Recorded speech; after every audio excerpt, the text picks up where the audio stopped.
Good morning everyone. अब आज से हमको नया सब टॉपिक चालू करना है। वेव वीक तो हमारा कंप्लीट हो गया है। एक डिस्कशन और जो लास्ट वाला असाइनमेंट है उसका रखूंगा मैं, ठीक है। तो मुझे अब ये बताओ कि दो ऑप्शन है मेरे पास। एक ऑप्शन है जिसमें दिमाग लगना है और थोड़ी नई चीज़ है, थोड़ा सा कॉन्सेप्चुअल है, इंटरेस्टिंग है। और एक है जिसमें थोड़ी मेहनत ज़्यादा रखनी है। तो कौन सा टॉपिक चालू करूं?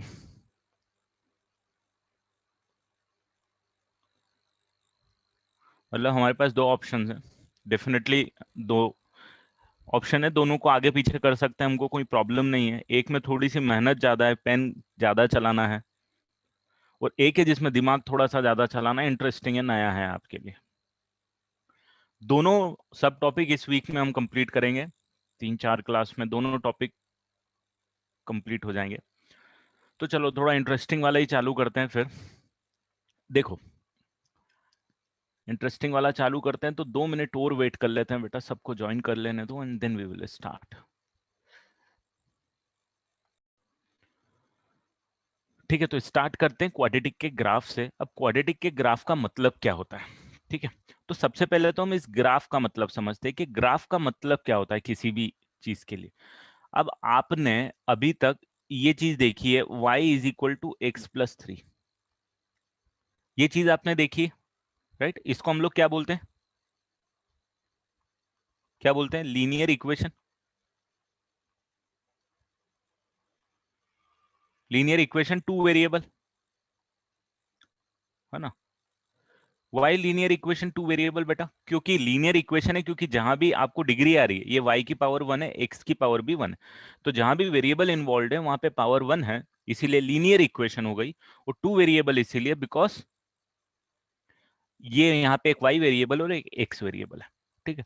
इसका आपने ग्राफ बनाया है, इसका आपने क्या किया है? ग्राफ बनाया है, याद है? अब ग्राफ बनाते टाइम आप क्या करते हो?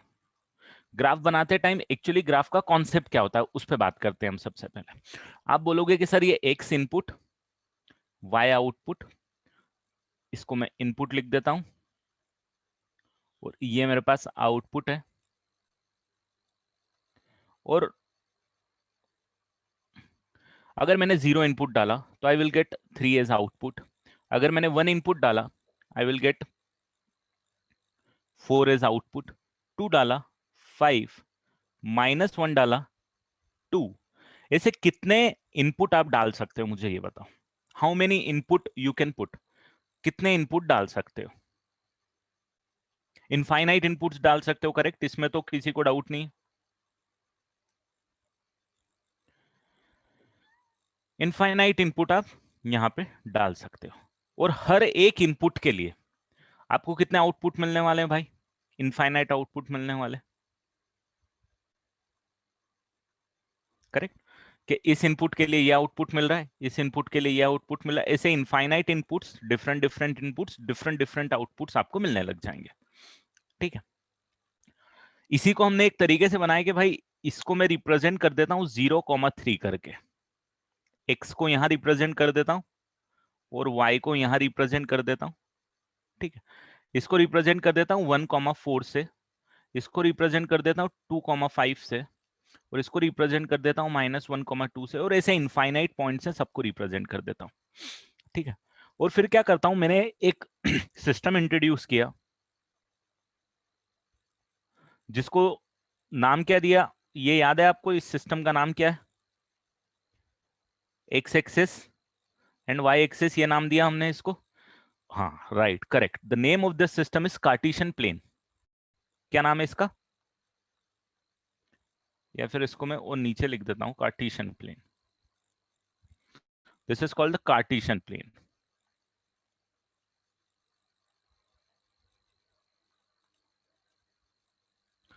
ठीक है। कार्टेशियन कोऑर्डिनेट सिस्टम या कार्टेशियन प्लेन या कोऑर्डिनेट सिस्टम, जो भी आप बोलना चाहो। आपको पता है ये स्टैंडर्ड किस तरीके से आप रिप्रेजेंट करते हो भाई? 1 हो गया, 2 हो गया, 3 हो गया, 4 हो गया, यहाँ पे डिक्रीज होता जाता है, -1 हो गया, -2 हो गया, -3 हो गया, -4 हो गया, राइट। ये बेसिक है जो आपको पता है, 1 हो गया, 2 हो गया, 3 हो गया, 4 हो गया। एंड सिमिलरली यहाँ पे वाई एक्सिस का नेगेटिव पॉइंट्स आ जाएंगे, -1 हो गया, -2 हो गया, -3 हो गया, और ये कुछ इस तरीके से आ जाएंगे। अब आप ये वाले जो पॉइंट है 0,3, 1,4, ये सारे इस पे प्लॉट करोगे तो क्या आएगा? तो जब ये 0,3 प्लॉट करोगे तो 0,3 यहाँ पे आएगा, करेक्ट? ये बेसिक सबको आइडिया है बेटा, इसमें तो किसी को कंफ्यूजन नहीं। 1,4 प्लॉट करोगे तो भाई 1,4 आपके पास यहाँ पे आ जाएगा कहीं, this is 1,4, x coordinate 1, y coordinate 4। 2,5 करोगे तो 2,5 यहाँ कहीं ऊपर आ जाएगा बेटा, this is 2,5, this point is 2,5, right. -1,2 तो -1,2 आपके पास यहाँ पे आ जाएगा, ठीक है। और इसको जब आप ज्वाइन करोगे, ज्वाइन नहीं करोगे, ऐसे इनफाइनाइट पॉइंट्स ड्रॉ करोगे, क्या करोगे? ये इनफाइनाइट पॉइंट्स जैसे यहाँ पे जैसे इनफाइनाइट कोऑर्डिनेट्स आएंगे, एक सेकेंड, हाँ कुछ दिक्कत हो रही है।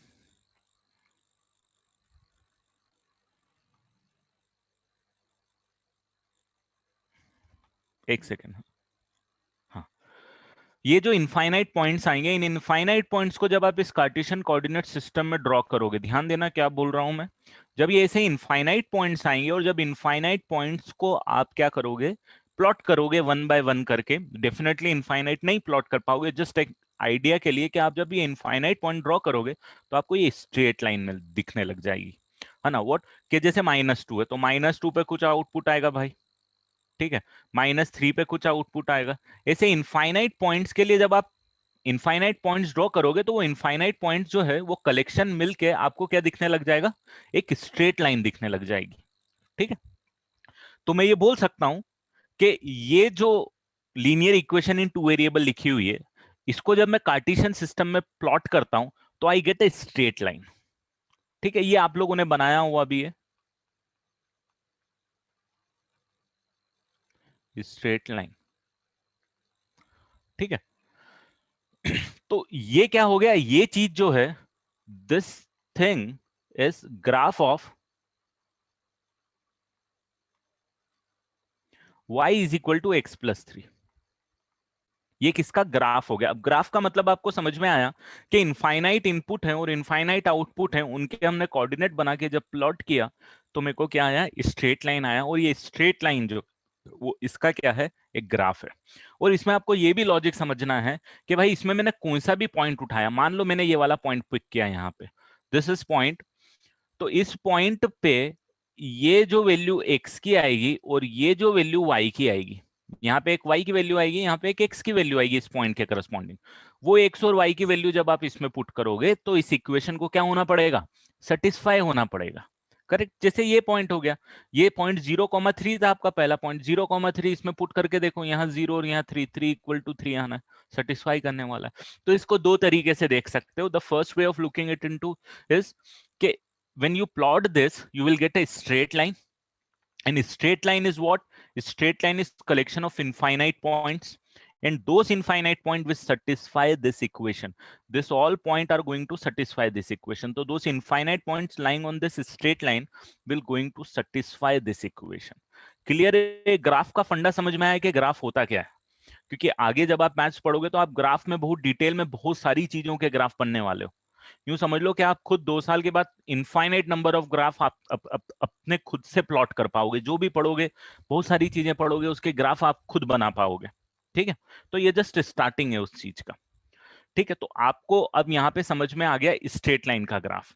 तो ये तो हमने क्वाड्रेटिक यहाँ पे चालू किया था, क्वाड्रेटिक तो कट कर देता हूं मैं, सिर्फ ग्राफ ही टॉपिक रखता हूं यहाँ पे कि भाई ग्राफ का मतलब ये होता है, ठीक है। अब मेरे पास जब मैं क्वाड्रेटिक में आता हूं और मान लो अगर मैंने कुछ इस टाइप से लिखा, y equal to x square -5x plus 6, अब इसका मुझे ग्राफ बनाना है, तो क्या इसका ग्राफ स्ट्रेट लाइन आएगा? क्या इसका ग्राफ का नेचर भी ऐसा होगा कि ये स्ट्रेट लाइन बना देगा? नहीं, नहीं होगा। क्यों नहीं होगा? क्योंकि भाई इनपुट और आउटपुट पे डिपेंड करेगा ना। You will take infinite inputs, आप एक्स की वैल्यू लोगे, आपको वाई की वैल्यू मिलेगी। और वो जो इनफाइनाइट पॉइंट जब आप प्लॉट करोगे, जैसे आपने 0 लिया, यू विल गेट वैल्यू 6। आपने 1 लिया, आउटपुट कितना मिल रहा है आपको? 2। आपने 2 लिया, आउटपुट कितना मिलेगा 2 पे? आउटपुट आपको 0।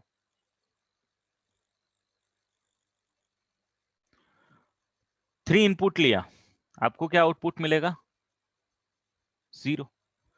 4 इनपुट लिया, फिर 16 plus 6 is 22 minus 2 and so on. ऐसे आपके पास इनफाइनाइट इनपुट, इनफाइनाइट आउटपुट मिलेंगे। ठीक है, अगेन बात वही हो गई कि आप एक्स की वैल्यू पुट करते जाओ, आपको वाई की वैल्यू मिलती जाएगी। ठीक है, तो this all are the input and this all are the output with corresponding to 0 input you will get 6 as output. इसमें 0 पुट करोगे तो कितना आउटपुट आएगा? 6। 1 इनपुट डालोगे तो आउटपुट कितना आएगा? 2। 2 इनपुट डालोगे तो आउटपुट कितना आएगा? 0। 2 डालोगे तो आउटपुट कितना आएगा यहाँ पे? 0।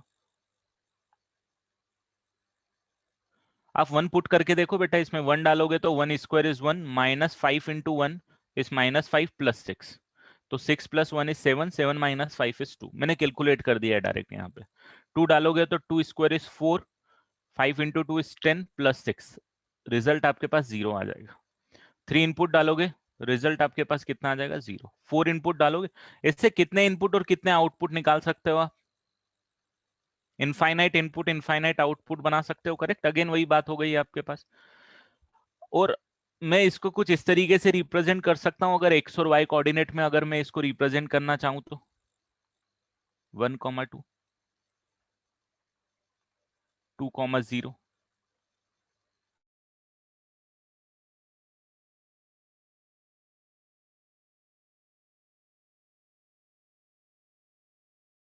It all such coordinates, you can से इनफाइनाइट कोऑर्डिनेट्स। और इनको जब आप प्लॉट करोगे किसमें? जो हमारा सिस्टम है,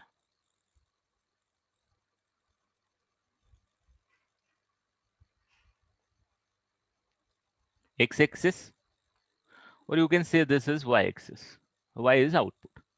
अब जैसे 0,6 प्लॉट करोगे तो 0,6 सपोज यहाँ पे आया आपके पास, दिस इज 0,6। ठीक है, यहाँ पे लिख देता हूं मैं 0,6।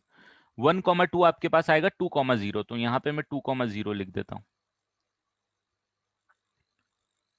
और यहाँ पे मैं 1,2 लिख देता हूं। तो this is suppose 1,2, this point is suppose 2,0, 3,0, यहाँ पे सपोज दिस पॉइंट इज 3,0, 4,2, तो 4,2 दिस पॉइंट सपोज यहाँ पे 4,2। ऐसे इनफाइनाइट पॉइंट्स आप प्लॉट करोगे, मतलब ओवरऑल आप ऐसे इनफाइनाइट पॉइंट्स प्लॉट करोगे, और वो इनफाइनाइट पॉइंट्स का एक पर्टिकुलर ग्राफ दिखने लग जाएगा। आपको समझ में आ रहा है ग्राफ का मतलब जो प्रीवियस स्लाइड थी, मैंने यहाँ पे ऐसे इनफाइनाइट पॉइंट्स प्लॉट किए थे, ऐसे इनफाइनाइट पॉइंट्स प्लॉट किए थे, I was getting a straight line. ठीक है, इसीलिए मैं बोलता था कि ये जो लीनियर इक्वेशन है एक स्ट्रेट लाइन रिप्रेजेंट करती है। अब डेफिनेटली यहाँ पे जब आपने ये ग्राफ बनाया तो इनफाइनाइट पॉइंट्स को जब आप कंबाइंड करोगे तो आपको ग्राफ कुछ इस तरीके का नजर आएगा बेटा।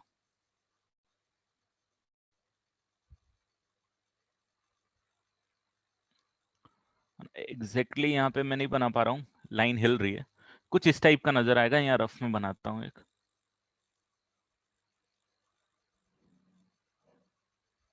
ऐसा कुछ ग्राफ बनेगा।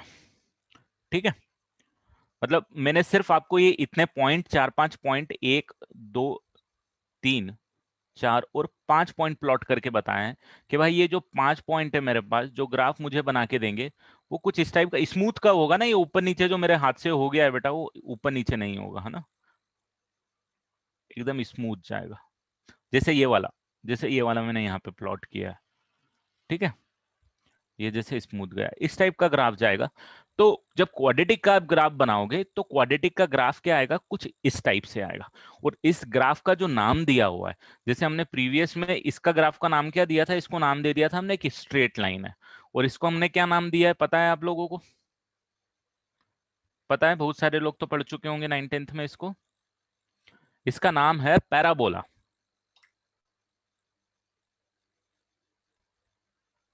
इसका नाम है पैराबोला। ठीक है, तो what you can conclude it from here, देखो अभी जस्ट मैंने आपको नाम इंट्रोड्यूस किया हुआ है, देयर आर इस चीज के बारे में आप बहुत सारी चीजें सीखोगे आगे, तो डिटेल्स सीखोगे आप बहुत। पैराबोला, हाइपरबोला, कोई हाइपरबोला बोल रहा तो ये सारी चीजें अभी कोऑर्डिनेट ज्योमेट्री में आगे सीखेंगे अपन। ठीक है, अभी जस्ट ये मान लो, अभी जस्ट ये कंक्लूड कर लो, ये समझ लो कि जब मैंने इसका ग्राफ प्लॉट किया तो एक पर्टिकुलर शेप मेरे पास आया। मैंने इसको इनपुट आउटपुट लेके इनफाइनाइट कॉम्बिनेशन लेके मैंने एक ग्राफ बनाया। वो जो ग्राफ मुझे मिला उसको मैंने नाम दे दिया पैराबोला। ठीक है, ये समझ लो। तो what I can write from here is graph of quadratic expression, graph of quadratic expression, quadratic expression is parabola. This is quadratic expression. ये इक्वेशन से कंक्लूड मत करना बेटा, इसको इक्वेशन से कंक्लूड मत करना। यहाँ पे मैंने इक्वल टू दिया है, बट ये इक्वल टू मैंने क्या दिया है सिर्फ कि भाई ये जो एक्सप्रेशन था इसको नाम दे दिया है मैंने y, तो इक्वेशन नहीं है। इक्वल टू जीरो, या जैसे हम इक्वेशन में मैंने आपको बोला था कि इक्वल टू होना जरूरी है, ये इक्वेशन नहीं है। ये मानो आपके ये ग्राफ है भाई साहब, और इस ग्राफ को मैंने नाम दे दिया है y। तो इसीलिए यहाँ पे ये आउटपुट है, दिस y इज आउटपुट। इसको कुछ भी नाम दे सकता हूं मैं, मेरा नाम भी दे सकता हूं, बोल रहा हूँ इसका नाम ले लो नितिन, तो यहाँ पे आप नितिन लिख दो, चलेगा, कोई दिक्कत नहीं। It is just a representation. यहाँ पे z लेना है आप z ले लो, बट जनरल जो हमारा रिप्रेजेंटेशन होता है हम उसको y रिप्रेजेंट करते हैं। ओवरऑल द कंक्लूजन इज ये वाला जो पार्ट होता है बेटा ये आउटपुट वाला पार्ट होता है, और उसका नाम मैंने y दे के रखा हुआ है। इनपुट के लिए ये पूरा एक्सप्रेशन है, आउटपुट का नाम मैंने y दे के रखा हुआ है। वो आउटपुट का नाम आप कुछ भी दे सकते हो, आप आगे देखोगे कि उसको आप एफ से रिप्रेजेंट करोगे और अलग अलग चीजों से रिप्रेजेंट करोगे। तो इसमें कंफ्यूज मत होना कि दिस इज इक्वेशन, हम इस एक्सप्रेशन के बारे में बात कर रहे हैं, ये एक्सप्रेशन के बारे में बात कर रहे हैं। राइट, कोई फंक्शन बोल रहा है तो फंक्शन भी अपने आप में एक अलग दुनिया है जो हम आगे पढ़ेंगे। ठीक है, तो इसका नाम मैंने y दे दिया है और इसका ग्राफ मैंने प्लॉट किया भाई ये। अब ये y की जगह यहाँ पे आप कुछ भी लिख सकते हो, जो भी आप यहाँ पे लिख रहे हो आउटपुट का नाम, वो आउटपुट का नाम यहाँ आना चाहिए, क्योंकि ये जो वर्टिकल एक्सिस होती है, ये वर्टिकल एक्सिस मेरा आउटपुट होती है। हॉरिजॉन्टल एक्सिस जो होती है जिसको हम एक्स एक्सिस बोलते हैं, वो हमारा इनपुट होता है। ठीक है, ये समझ में आया। ये ग्राफ अगर कोई बोल रहा है वी बन रहा है, तो भाई साहब ये वी नहीं बन रहा है, और मैं इसको थोड़ा सा और बनाता हूं। ये वी नहीं बनता है, ये कुछ इस टाइप से बनता है। ये वी नहीं बनता है, ये कर्वेचर ही बनता है, ये स्मूथ स्ट्रेट लाइन नहीं है ये वाली। ये जो मैं बना रहा हूं ये स्ट्रेट लाइन है। यू शेप को थोड़ा सा टिल्ट कर दो आप ऊपर नीचे से, उसको पकड़ के थोड़ा टिल्ट कर दो, उस टाइप का स्ट्रेट लाइन नहीं बनेगा ये। This is not a straight line. ठीक है,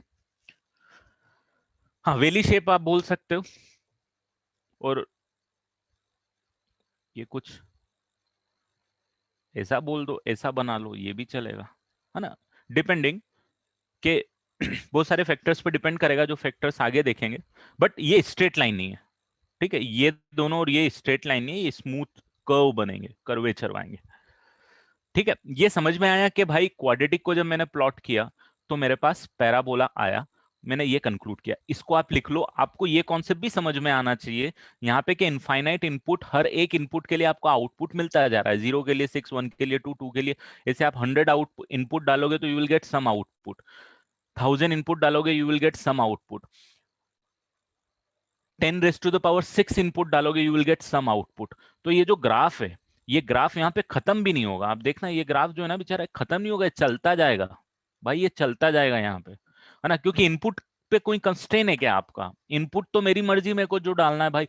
अभी तो मैंने छोटे छोटे नंबर डाले थे, 2 डाला था, 3 डाला था, 4 डाला था, मेरी मर्जी 100 डालूं, 1000 डालूं, 10⁻⁶ डालूं, 10 मिलियन डालूं, 10 बिलियन डालूं, कुछ भी डालूं, एक से कुछ भी डाल सकता हूँ। जो भी नंबर डालूंगा, जितने भी रियल नंबर पॉसिबल हैं जो भी डालूंगा मैं, सबके लिए मुझे कुछ आउटपुट मिलता जाएगा। तो जो इनपुट है मेरे पास वो कहां से कहां तक जाएंगे, माइनस इंफिनिटी से, एक सेकेंड, हाँ, माइनस इंफिनिटी से मतलब यहां कुछ भी नंबर से लेके प्लस इंफिनिटी तक मेरे इनपुट है। आउटपुट क्या है उसके बारे में हम बात करेंगे अभी, बट अब आपको समझ में यहाँ ग्राफ को देख के आ रहा होगा कि भाई ये बढ़ता जा रहा है, बढ़ता जा रहा है, बढ़ता जा रहा है, ये बढ़ता ही बढ़ता जाएगा, और कहां तक चला जाएगा, इनफाइनाइट तक चला जाएगा, या आउटपुट की वैल्यू कहां तक चली जाएगी, इनफाइनाइट तक। यहां कहां तक चली जाएगी, इनफाइनाइट तक। ठीक है, इसके बारे में वो डिटेल में हम लोग अभी बात करने वाले हैं। बट जस्ट एक आइडिया, इनपुट क्या आउटपुट क्या, ग्राफ जो बन रहा है क्वाड्रेटिक का वो ग्राफ क्या, ये आइडिया आपको लगना चाहिए। वो ग्राफ कभी भी आप करोगे, कभी भी आप करोगे, किसी का भी ग्राफ आप बनाओगे, not only related with quadratic expression, आगे आप ट्रिग्नोमेट्री पढ़ोगे, ट्रिग्नोमेट्री में ग्राफ पढ़ोगे, फंक्शंस पढ़ोगे, उसमें लॉग लॉग शायद आपने थोड़ा पढ़ा होगा, लॉगरिथमिक ग्राफ पढ़ोगे। सबका बेसिक जो काम होता है वो बेटा यही होता है कि जब भी आप ग्राफ प्लॉट करोगे, there are set of inputs and there are set of outputs, और वो जो इनपुट और आउटपुट के ऐसे कॉम्बिनेशंस बनाओगे कि 0 इनपुट का 6 आउटपुट, 1 इनपुट का 2 आउटपुट, 2 इनपुट का 0, ऐसे इनफाइनाइट पॉइंट जब आप इस सिस्टम पे प्लॉट करोगे तो आपको वो जो एक्सप्रेशन है उसका ग्राफ दिखने लग जाएगा। लीनियर इक्वेशन के लिए स्ट्रेट लाइन आ जाता है, पैराबोला के लिए क्वाड्रेटिक इक्वेशन का पैराबोला आ सकता है। ऐसे ही यहाँ पे अगर मैं 3 डिग्री लिखता तो भी कुछ ग्राफ आता, 4 डिग्री होता तो भी ग्राफ आता, लॉगरिथमिक फंक्शन लिखता, लॉग अगर आपने पढ़ा हो तो उसका भी अपना एक ग्राफ आता है। ऐसे जो भी आप एक्सप्रेशन लिखोगे, डिफाइन करोगे मैथ्स में, सबका अपना अपना अलग अलग ग्राफ आएगा जो आगे हम लोग पढ़ने वाले। बट फंडे सबके सेम है, इनपुट आउटपुट का कॉम्बिनेशन लेना, प्लॉट करना है, जो ग्राफ आएगा उसको नाम दे देंगे अपन। क्लियर है इतना सबको, कोई डाउट इसमें? ग्राफ का फंडा क्लियर होना चाहिए बेटा कि ग्राफ होता क्या है। ठीक है, नोट कर लिया तो आगे बढ़ूंगा।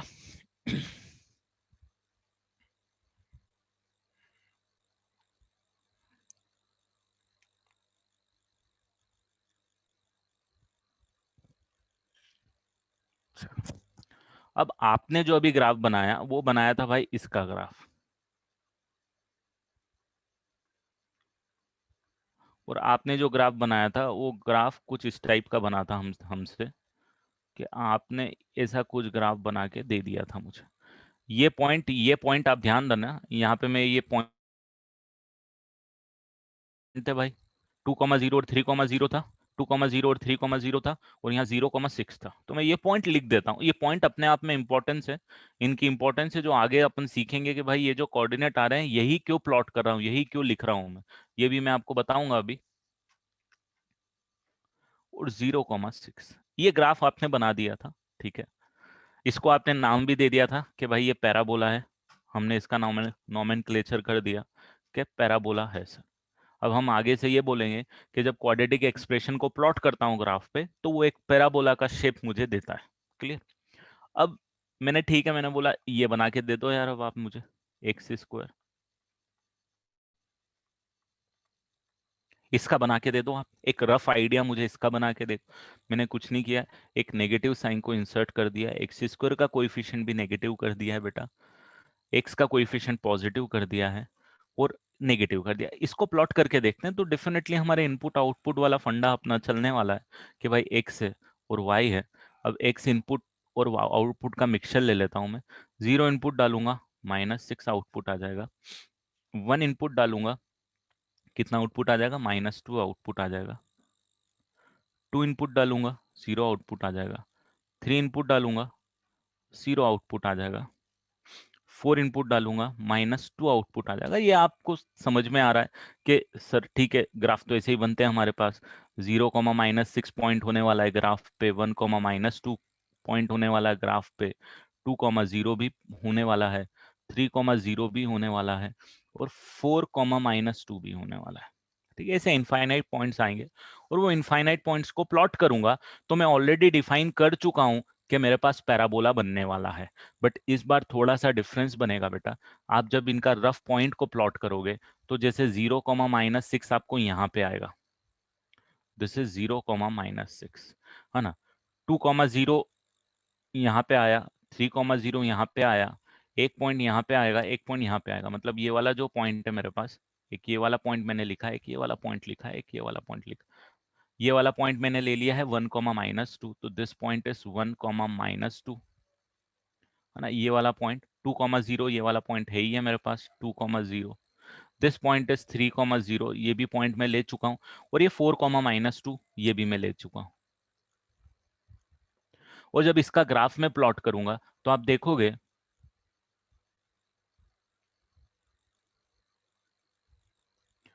इसका ग्राफ आपको कुछ इस टाइप से नजर आता हुआ रहेगा।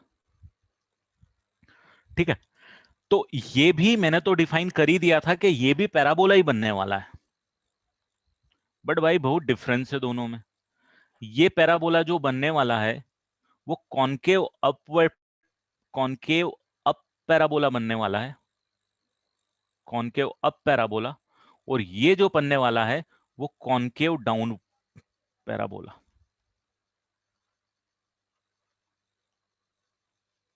तो दोनों पैराबोला हैं, डिफरेंस सिर्फ ये है कॉनकेव अप है एक और एक कॉनकेव डाउनवर्ड है। Concave up parabola, concave downward parabola, simple है, लॉजिक भी सिंपल है। भाई इसका जो मुंह खुला हुआ है ये ऊपर की तरफ खुला हुआ है, करेक्ट। इसका कॉनकेव अपवर्ड की तरफ मुंह खुला हुआ है, और इसका कहां पे, इसका भाई डाउनवर्ड मुंह खुला हुआ है। ठीक है, दोनों पैराबोला ही हैं, दोनों शेप सेम ही है, नाम एक ही दिया हुआ है, एक्सप्रेशन क्वाड्रेटिक ही है दोनों का, ध्यान देना दोनों का क्वाड्रेटिक एक्सप्रेशन, बट एक बहुत मेजर डिफरेंस है। क्या डिफरेंस है उसके बारे में भी हम बात करेंगे।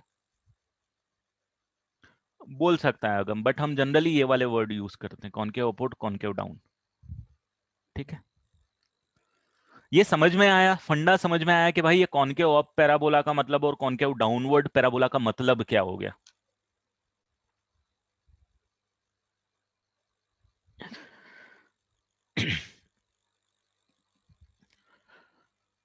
ठीक है, और ये जो डिफरेंस आ रहा है, ये डिफरेंस जो आ रहा है ना, वो पता है क्यों आ रहा है, कोई बताएगा मेरे को क्यों आ रहा है ऐसा, किस लिए कॉनकेव अपवर्ड और कॉनकेव डाउनवर्ड आ रहा है, क्या चीज है जो इन दोनों में डिफरेंस है। इन दोनों में डिफरेंस है एक्स स्क्वायर का कोइफिशिएंट। यहाँ एक्स स्क्वायर का जो कोइफिशिएंट है वो क्या है, पॉजिटिव है बेटा। यहाँ एक्स स्क्वायर का कोइफिशिएंट है ना, नेगेटिव है। इसने पूरी दुनिया चेंज करी है, समझ में आ रहा है। इसने पूरी दुनिया चेंज करी है कि ये एक्स स्क्वायर का कोइफिशिएंट नेगेटिव है और ये एक्स स्क्वायर का कोइफिशिएंट पॉजिटिव है। और इन दोनों, इस फैक्टर के कारण ये कॉनकेव अप पैराबोला हो गया है और ये कॉनकेव डाउनवर्ड पैराबोला हो गया है यहाँ वाला। तो मैं ओवरऑल क्या बोल सकता हूँ, या कंक्लूजन लिख रहा हूँ, देखो रीजन इसके मैं और भी दे सकता हूँ, बट उसके अंदर मैं जा नहीं रहा हूँ क्योंकि आप कंफ्यूज हो जाओगे। थोड़ा पढ़ोगे तो खुद समझ जाओगे, अभी कैलकुलस पढ़ोगे तो। मैं आपको कंक्लूजन दे रहा हूँ कि a x square plus b x plus c का जब आपने ग्राफ बनाया, आपने क्या किया, a x square plus b x plus c का आपने ग्राफ बनाया। तो भाई साहब जब ए ग्रेटर देन जीरो है आपके पास, ए जो है वो ग्रेटर देन जीरो है, मतलब जो कोइफिशिएंट ऑफ एक्स स्क्वायर है ग्रेटर देन जीरो है, जो कि ये वाला केस है। इस वाले केस में जो आपका रिजल्ट आने वाला है, वो रिजल्ट क्या आने वाला है आपके पास, इस केस में आपका जो पैराबोला बनेगा वो बनेगा concave up parabola, concave up parabola. ठीक है, और जब आपने ए लेस देन जीरो ले लिया, मतलब coefficient of x square negative है, तो ग्राफ क्या आने वाला है, कॉनकेव डाउनवर्ड आने वाला है ना। मैंने आपको एक एग्जांपल के थ्रू समझा दिया है, इसके लॉजिकल अपने खुद रीजन है और बहुत प्यारे प्यारे रीजन है, बट उसमें अभी नहीं घुसूंगा मैं। कॉनकेव डाउनवर्ड पैराबोला, तो overall my conclusion from this slide is के कॉनकेव पैराबोला, पैराबोला तो बनना है, क्वाड्रेटिक एक्सप्रेशन है, मैं प्लॉट करूंगा तो पैराबोला तो बनना ही है भाई। बट वो पैराबोला जो है वो कॉनकेव अप बनना है कि कॉनकेव डाउनवर्ड बनना है, ये चीज कौन डिसाइड करने वाला है, तो ये चीज डिसाइड करने वाला है एक्स स्क्वायर का कोइफिशिएंट, जो कि होता है हमारे स्टैंडर्ड एक्सप्रेशन में ए। क्लियर है, किसी को दिक्कत ओवरऑल कंक्लूजन समझने में कि कॉनकेव अप पैराबोला का मतलब क्या है, कॉनकेव डाउनवर्ड पैराबोला का मतलब क्या है, ग्राफ का मतलब क्या है, ग्राफ का मीनिंग क्या होता है, ग्राफ प्लॉट कैसे करते हैं, एक रफ आइडिया कैसे ग्राफ का हम लोग लेते हैं, जैसे मैंने 4-5 पॉइंट आपको प्लॉट करके बताया, उसका ग्राफ का आइडिया कैसे लेते हैं। बेसिक चीजें बहुत इंपॉर्टेंट है, आगे भी आपको हेल्प आती हुई रहेंगी, ये प्रोसेस नोट कर लो, इसको आगे बढ़ेंगे बेटा फिर।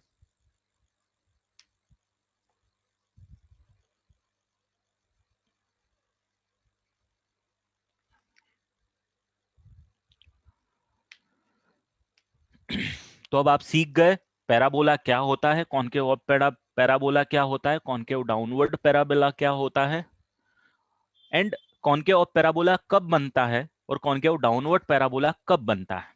ये आप ये दो चीज सीख चुके हो। चलो वेरी गुड, बढ़ते हैं आगे। अब देखो,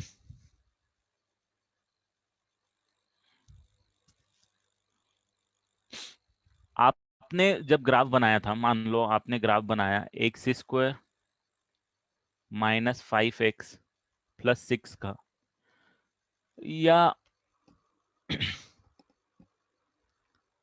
आपने ग्राफ बनाया सपोज, चलो इसी का ग्राफ बनाते हैं अभी, सबसे पहले अपन इसी का ग्राफ बनाते हैं कि जब इसका आपने ग्राफ बनाया तो आपने बना के मुझे दिया, आपने ये बताया मुझे यहाँ से 2,0 से पास हुआ सर, 3,0 से पास हुआ सर, 3,0 से पास हुआ, 2,0 से पास हुआ। आपने पैराबोला कुछ ऐसा बना के मुझे दे दिया था, करेक्ट, कुछ पैराबोला ऐसे शेप में बना दिया था, ठीक है।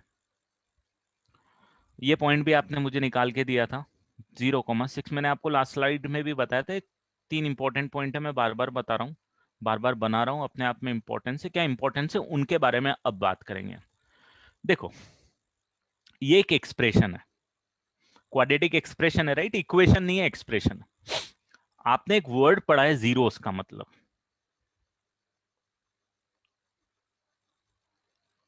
जीरोस का मतलब याद है, मैंने आपको पहले दूसरे क्लास में समझाया था कि भाई किसी भी एक्सप्रेशन के जीरो का मतलब क्या होता है, कोई बताएगा मेरे को क्या होता है? नहीं Alisha, the value that satisfy the equation is the root of the equation. Zero का मतलब होता है value of variable which make the value of the expression zero, which make the value of expression zero,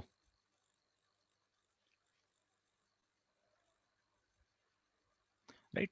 वही root वाली बात थी equation के लिए, जीरो वाली बात मैंने आपको एक्सप्रेशन में समझाई थी, दोनों मैंने बोला था कभी कभी एक्सचेंज भी करो, कोई दिक्कत नहीं, बट द कॉन्सेप्ट, इफ आप यहाँ पे जीरो बोलो, आप यहाँ पे जीरो बोलो बेटा या रूट बोलो, doesn't matter, what matters is the conclusion, the result is वो वैल्यू वेरिएबल की जो कि इस एक्सप्रेशन को जीरो बनाती है।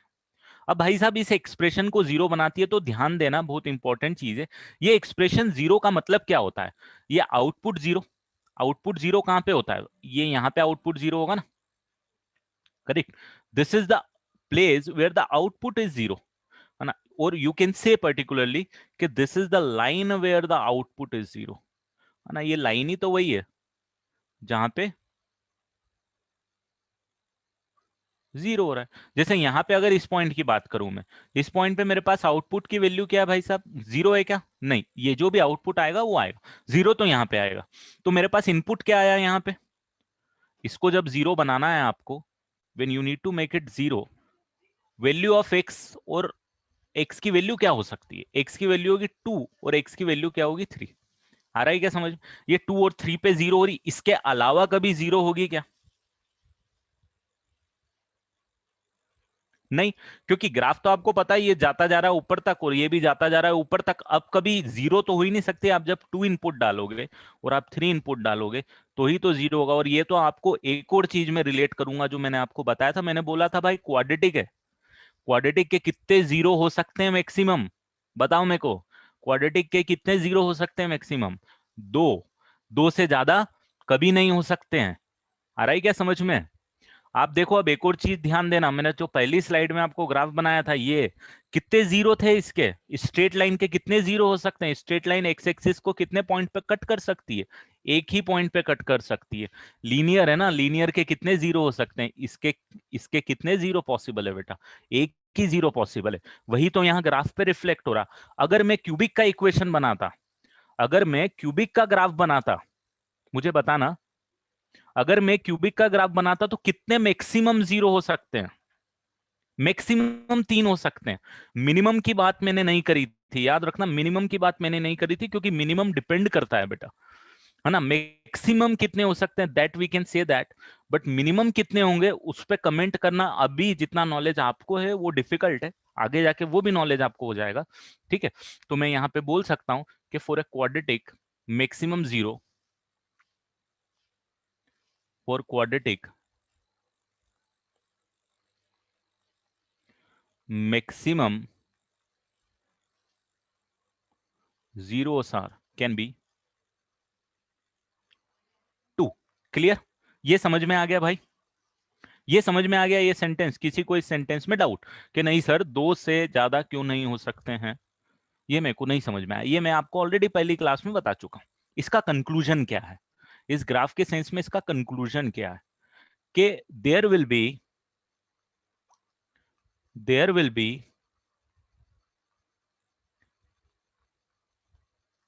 2 points on the graph where the output will become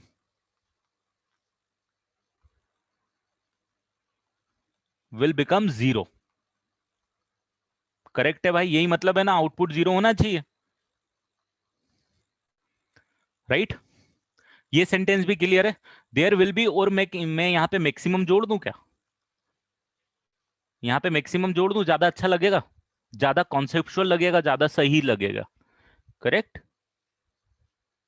there would be maximum 2 points on the graph where the output will become zero, right? For this graph definitely you would be having 2 points where the output is becoming zero।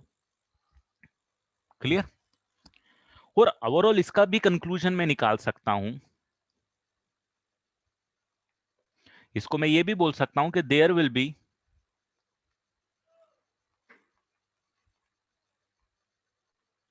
Maximum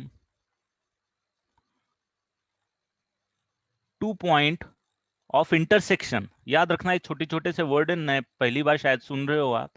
there will be maximum 2 point of intersection of graph and x axis. है ना? अब इस sentence को समझना, मैं समझाऊंगा। This is point of intersection of this graph and this axis. Correct है? यही वाला है जहां पे आउटपुट जीरो हो रहा है। फंडा सिंपल है, आउटपुट जीरो हो रहा है। तो आउटपुट जीरो हो रहा है तो मैं बोल सकता हूं भाई ये ग्राफ और ये स्ट्रेट लाइन यहाँ पे इंटरसेक्ट कर रही, इस पॉइंट पे भी इंटरसेक्ट कर रही, है ना?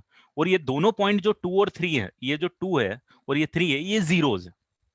तो इसीलिए मैं ये बोल सकता हूं कि तीनों जो लाइन है, ये जो तीनों सेंटेंस लिखे हुए हैं, तीनों सेंटेंस का मीनिंग सेम है मेरे पास, कि there would be maximum 2 point of intersection where where the graph and the x axis can intersect. दो से ज्यादा पे कभी इंटरसेक्ट नहीं करेगी। और ये तो आपको ग्राफ देख के भी समझ में आना चाहिए बेटा, कि पैराबोला बेचारा ऊपर गया तो ऊपर जाते जाते जाते जाते जाएगा इनफाइनाइट तक। यहां भी ऊपर जाते जाएगा तो नीचे अब आना नहीं है, और नीचे आना नहीं है तो इंटरसेक्ट होना नहीं है। करेक्ट? एक ऑब्जर्वेशन है। ये क्लियर है? ये जितना भी मैंने यहाँ पे लिखा हुआ है बेटा, किसी को कुछ कंफ्यूजन हो तो बताना। अगर आपको कंफ्यूजन है, एक बार और ये रिकॉर्डिंग देख लेना बेटा, है ना? क्योंकि छोटी सी चीज है और ये सिर्फ पैराबोला के लिए काम का नहीं है। ये जो कॉन्सेप्ट्स हैं जो आप सीख रहे हो, ये जो कॉन्सेप्ट्स आप सीख रहे हो, ये थ्रू आउट आपको मैथ्स में, ग्राफ में यूज आने वाला है। इसीलिए मैं इतने डीप में घुस के उसको समझा रहा हूँ बेटा। हाँ, मैं वो सब बता दूंगा। प्रकृत प्रकृत आप सही बोल रहे हो, 0,0 से भी पास होगा, वो भी करवाएंगे अपन। एक दो लेक्चर, नेक्स्ट लेक्चर में सब करवा देंगे अपन। ठीक है? ये क्लियर है? अब मुझे ये बताओ, ये जीरोस की कंडीशन क्या होती है? जरा बताओ तो मेरे को कि ये जीरोस किस बेसिस पे डिपेंड करते हैं, किस फैक्टर पे डिपेंड करते हैं जीरोस? भाई किसी भी क्वाड्रेटिक के जीरो हैं या नहीं है, या क्वाड्रेटिक इक्वेशन के रूट हैं या नहीं है, ये किस फैक्टर पे डिपेंड करते हैं? कम से कम 15 आंसर चाहिए मेरे को। इंपॉर्टेंट है, रिलेशन कनेक्ट करना चाहिए, अब आपको कनेक्ट होना चाहिए कि भाई ये जो 2 और 3 आए हैं, ठीक है, न्यूमेरिकल वैल्यूज आई हैं, किस फैक्टर पे कौन डिसाइड करता है कि वैल्यूज आएंगी नहीं आएंगी? भाई कैपिटल डी डिसाइड करता है। कौन डिसाइड करता है? Capital D is the deciding factor for all this thing. It is the deciding factor. याद आया? कैसे डिसाइड करता था, जरा बताओ? किस बेसिस पे डिसाइड करता था? कि if D is greater than zero, या इसको नेक्स्ट स्लाइड में लिख लेता हूं मैं, है ना? D is the deciding factor. ये समझ में आया आपको कि डी डिसाइडिंग फैक्टर क्यों है? क्योंकि डी तो है बेचारा जो डिसाइड करता है कि इक्वेशन के रूट्स कितने आएंगे, या फिर एक्सप्रेशन के जीरोस कितने आएंगे। ठीक है? तो भाई D is the deciding factor. अब उसके बारे में हम लोग बात करेंगे कि now we are going to talk about D, and which is a very important factor, के ग्राफ जो है पैराबोला है, आपके पास अभी ऐसा कट होके गया था, ग्राफ है जो पैराबोला है, वो हो सकता है आपके पास ऐसा चला जाए, मतलब एक्स एक्सिस को एक बार भी कट ना करे, या फिर हो सकता है ग्राफ आपका ऐसा चला जाए। ये तीन कंडीशन मैंने कॉनकेव अपवर्ड पैराबोला के लिए बना दी है। तीनों कॉनकेव अपवर्ड है। कॉनकेव डाउनवर्ड में भी अगर आपकी इच्छा हो रही कि नहीं सर ऐसा थोड़ी होता, हम कॉनकेव डाउनवर्ड को छोड़ थोड़ी सकते हैं, तो लो भाई, एक कंडीशन ये बना दी कॉनकेव डाउनवर्ड में, एक कंडीशन ये बना दी मैंने कॉनकेव डाउनवर्ड में, और एक कंडीशन मैंने फाइनली ये बना दी कि भाई ये टच करके निकल गया। ठीक है, ये तीन कंडीशन बनाई है। अब मुझे ये बताओ डी की वैल्यू कैसे डिसाइड करेगी, डी की वैल्यू कैसे डिसाइड करेगी कि कोई भी एक्सप्रेशन है, यहां पे एक्सप्रेशन भी लिख देता हूं, a x square plus b x plus c. तो भाई अगर डी, ध्यान देना, अगर डी ग्रेटर देन जीरो होता था तो कितने जीरोस होते थे जरा बताओ मेरे को? टू जीरोस होते थे। ये बोलते हैं ना टू रियल एंड डिस्टिंक्ट, याद है D greater than zero condition? Practice भी कर ली थी, शीट भी करी है अपन ने। डी इक्वल टू जीरो पे क्या सीन होता था जरा बताओ मेरे को? रियल एंड इक्वल, याद है? Real and equal. और जरा बताओ मेरे को डी लेस देन जीरो पे क्या होता था? इमेजनरी। ये याद है ना सबको? करेक्ट। और मैंने आपको ये बताया कि तो जीरोस होते थे, वही तो ये पॉइंट ऑफ इंटरसेक्शन डिसाइड करते। तो यहां कितना पॉइंट ऑफ इंटरसेक्शन है भाई साहब? कितना एक्स एक्सिस का और ग्राफ के कितने पॉइंट ऑफ इंटरसेक्शन है? दो पॉइंट ऑफ इंटरसेक्शन है। यहां पे कितने हैं? यहां पे कितने हैं? एक है। यहां पे कितना है? इस वाले ग्राफ में तो एक भी पॉइंट ऑफ इंटरसेक्शन नहीं है। तो सिंपल सा तो लॉजिक है कि इसका डी क्या होना चाहिए? ग्रेटर देन जीरो होना चाहिए। इसका डी क्या होना चाहिए भाई? एक पॉइंट ऑफ इंटरसेक्शन है तो एक ही वैल्यू आनी चाहिए जिसपे ये जीरो होगा। करेक्ट। और इसके लिए क्या होगा? इसके लिए क्या होगा? डी क्या आएगा? लेस देन जीरो होगा। तो ये जो डी का फैक्टर है, ये जो डी की वैल्यू है, जो कि बी स्क्वायर माइनस फोर ए सी होती है, ये अपने आप में बहुत इंपॉर्टेंस रखती है। उसका ग्राफिकल इंपॉर्टेंस क्या है? उसका ग्राफिकल इंपॉर्टेंस ये है कि डी की वैल्यू मेरे को देख के बता दूंगा मैं कि ये जो पैराबोला है, ये ग्राफ को, सॉरी, एक्स एक्सिस को कितनी बार कट कर रहा है? क्या दो बार कट कर रहा है? क्या एक बार भी कट नहीं कर रहा है? या क्या सिर्फ एक बार टच करके निकल जा रहा है? आ रहा है समझ में? तो ये डी की वैल्यू डिसाइड करेगी। अब जैसे ये वाले में मुझे बताओ कॉनकेव डाउनवर्ड है, ठीक है, चलेगा, कोई दिक्कत नहीं, बट डी की वैल्यू का क्या सीन है इसके अंदर? What is the value of D here? Capital D की वैल्यू क्या आएगी? Greater than zero, equal to zero, less than zero क्या आएगी? Greater than zero. क्यों आएगी? क्यों आएगी? क्योंकि दो पॉइंट ऑफ इंटरसेक्शन है। यहाँ पे कितने पॉइंट ऑफ इंटरसेक्शन है एक्स एक्सिस और इसके? जीरो पॉइंट ऑफ इंटरसेक्शन है। तो डी की वैल्यू कितनी आनी चाहिए? डी की वैल्यू कितनी आनी चाहिए? डी की वैल्यू लेस देन जीरो आनी चाहिए। और भाई साहब ये लास्ट वाले में डी की वैल्यू कितनी आनी चाहिए? डी की वैल्यू कितनी आनी चाहिए? इक्वल टू जीरो आनी चाहिए। समझ में आया कॉन्सेप्ट? और यहाँ पे ए तो आपको पता ही है यार कि ए ग्रेटर देन जीरो है, इसके लिए भी ए ग्रेटर देन जीरो है, इसके लिए भी ए ग्रेटर देन जीरो है। क्यों? क्योंकि कॉनकेव अपवर्ड का ग्राफ है। इसके लिए ए क्या है? लेस देन जीरो है। इसके लिए ए क्या है? लेस देन जीरो है। इसके लिए ए क्या है? Less than zero. तो भाई साहब आप दो चीज सीख गए। पैराबोला तो सीख ही गए थे कि क्वाड्रेटिक एक्सप्रेशन पैराबोला रिप्रेजेंट करने वाला है ग्राफिकली, रिप्रेजेंट करने के साथ में कॉनकेव अपवर्ड पैराबोला रिप्रेजेंट होने वाला है या कॉनकेव डाउनवर्ड पैराबोला रिप्रेजेंट होने वाला है। ये कौन बता रहा है आपको? ये बता रहा है ए की वैल्यू, एक्स स्क्वायर का जो कोएफिशिएंट है उसकी वैल्यू बता रही है। और फिर नेक्स्ट स्टेप में हमने सीखा कि कैपिटल डी की वैल्यू क्या फैक्टर डिसाइड कर रही है। कैपिटल डी की वैल्यू फैक्टर डिसाइड कर रही है कि whether that parabola is cutting x axis at two points और वन पॉइंट्स और जीरो पॉइंट्स। क्लियर है यहां तक? किसी को डाउट? कॉन्सेप्ट सब आपस में रिलेटेड है। जो आपने नेचर ऑफ रूट्स आगे पढ़ा था या नेचर ऑफ जीरोस पढ़ा था, उसी पे बेस्ड ग्राफिकली भी और डेफिनेटली एक्सप्रेशन है। तो चीजें तो सेम ही रहने वाली है, सिर्फ थॉट प्रोसेस आपके डिफरेंट होने वाली है। इसमें किसी को डाउट कि भाई अब आप डी की वैल्यू मेरे को ग्राफ देख के नहीं बता पाओगे कि डी की वैल्यू क्या आएगी? एग्जैक्ट वैल्यू नहीं निकाल पाओगे डेफिनेटली, बट आपको एक आइडिया मिल जाएगा कि डी की वैल्यू की बातचीत जो हो रही है वो पॉजिटिव है, नेगेटिव है या जीरो है। क्लियर है इतना?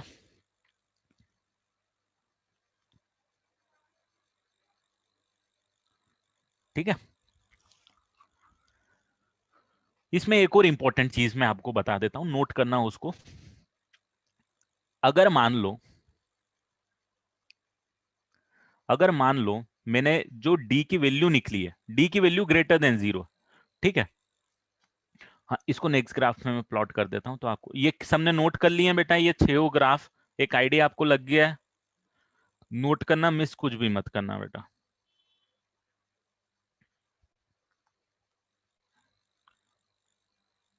चलो नेक्स्ट आगे बढ़ते हैं। ठीक है, आपने डी की वैल्यू के बारे में बात कर ली, आप सीख गए, बहुत अच्छी बात, कि डी की वैल्यू पे ग्राफिकली क्या इफेक्ट आने वाला है। बट अगर मेरे पास मान लो एक ग्राफ है, a x square plus b x plus c, मैंने बोला कि मेरा alpha and beta are zeros, क्या है मेरे पास, alpha and beta are zeros. ठीक है भाई, alpha and betas are zeros हैं। What does this conclude? This directly conclude भाई कि डी तो ग्रेटर देन जीरो होना ही होना है। इसमें किसी को डाउट है कि अल्फा एंड बीटा अगर मेरे पास दो जीरो आ गए हैं, भाई दो जीरो आए हैं, इसका मतलब क्या है कि दो रियल जीरोस मैंने लिखे हैं, तो दो रियल जीरोस तो जब ही आते हैं जब डी ग्रेटर देन जीरो होता है। ठीक है, चलो ये आइडिया, आपको इसका ग्राफ बनाओगे तो आपको ये भी आइडिया लग गया, आपको ये भी आइडिया लग गया कि कितनी बार एक्स एक्सिस को कट करेगा ये, कितनी बार एक्स एक्सिस को कट करेगा, दो बार कट करेगा, है ना। और वो दो पॉइंट कौन से होंगे, मेरा इस स्लाइड का रिजल्ट वही है कि भाई साहब वो दो पॉइंट कौन से होंगे, कि अगर मेरे पास ग्राफ ये बना है, ठीक है, दो बार कट किया, या इसकी जगह मैंने ग्राफ, चलो ये बना दिया है, कॉनकेव डाउनवर्ड बना दिया है, तो ये समझ में आ गया मेरे को कि दो बार कट करेगा, दो बार कट करने वाले जो पॉइंट होंगे, ये पॉइंट और ये पॉइंट, या फिर कॉनकेव डाउनवर्ड के केस में ये पॉइंट और ये पॉइंट, तो ये दोनों पॉइंट कौन से होंगे, तो भाई ये पॉइंट होगा कौन सा, अल्फा कॉमा जीरो, और ये होगा बीटा कॉमा जीरो, क्योंकि आउटपुट जीरो और इनपुट क्या होना चाहिए भाई, अल्फा इनपुट डालोगे तो जीरो आउटपुट होना चाहिए, बीटा इनपुट डालोगे तो जीरो आउटपुट होना चाहिए। तो ये जो दोनों पॉइंट आने वाले हैं, इसमें जो एक्स कोऑर्डिनेट्स हैं, जो एक्स कोऑर्डिनेट है, वो एक्स कोऑर्डिनेट क्या होने वाले हैं, वो एक्स कोऑर्डिनेट अल्फा और बीटा ही होने वाले हैं, क्योंकि अल्फा और बीटा इनपुट के लिए ही तो आउटपुट जीरो आने वाला है। करेक्ट। तो जहां पे इंटरसेक्ट कर रहे हैं, कितनी बार इंटरसेक्ट कर रहे हैं, ये तो कैपिटल डी बता ही रहा है आपको, डेफिनेटली इसमें कोई प्रॉब्लम नहीं। बट किस पॉइंट पे इंटरसेक्ट कर रहे हैं वो जीरोस डिसाइड करेंगे, कि जिस पॉइंट पे, जिस वैल्यू पे ये जीरो हो रही है वो अल्फा और बीटा है, तो ये अल्फा और बीटा एक्स कोऑर्डिनेट होंगे इसके। ठीक है, तो ये भी आप याद रखना कि the point where the quadratic graph, बोले तो parabola, intersect x axis are the zeros of the quadratic expression. जिस पॉइंट पे इंटरसेक्ट कर रहा है वो जीरोस होना है। ठीक है, तो ये यहाँ पे मैंने ग्राफिकली समझा दिया है, लिखा नहीं है, बट लिख भी लो आप, बाद में आपको दिक्कत नहीं होना चाहिए। X coordinate, x coordinate of point of intersection, point of intersection,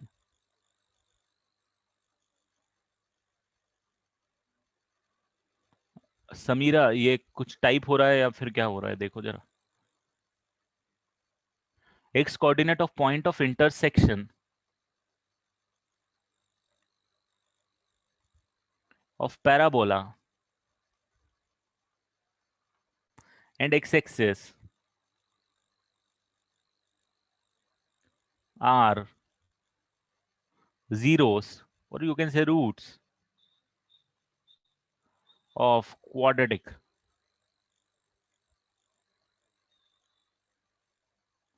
ये आ गया समझ में भाई साहब, ये इंपॉर्टेंट चीजें समझ में आ गई।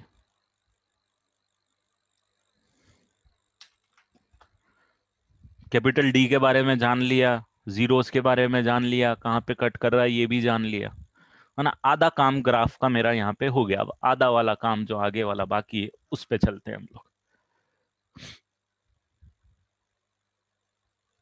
No issues Sameera, no issues बेटा। ठीक है, बढ़ जाऊं आगे। लिख लिया, ये सारे नोट्स में होना चाहिए भाई, किसी दिन भी किसी के भी नोट्स का फोटोज मंगवाया, क्लियरिटी होनी चाहिए एक एक चीज की।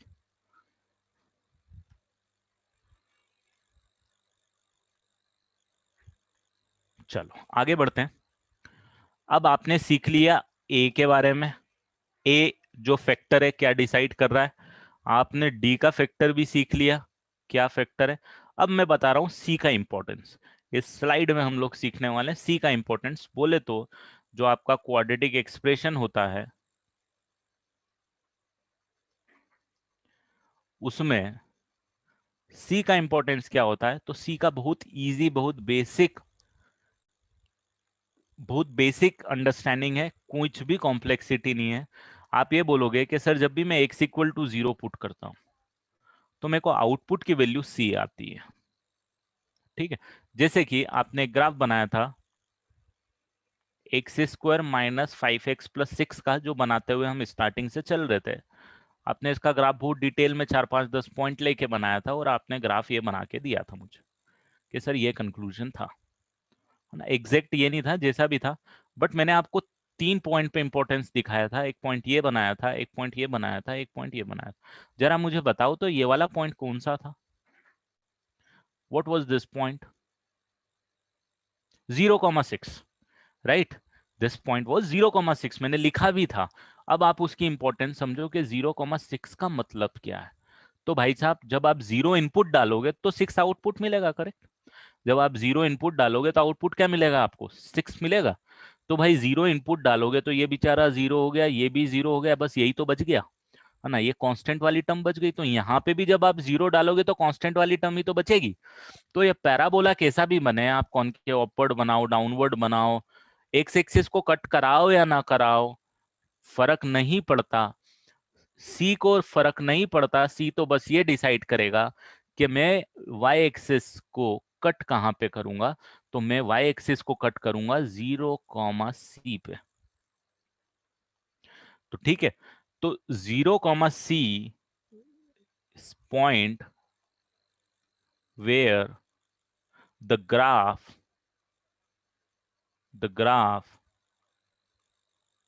Cut the y axis.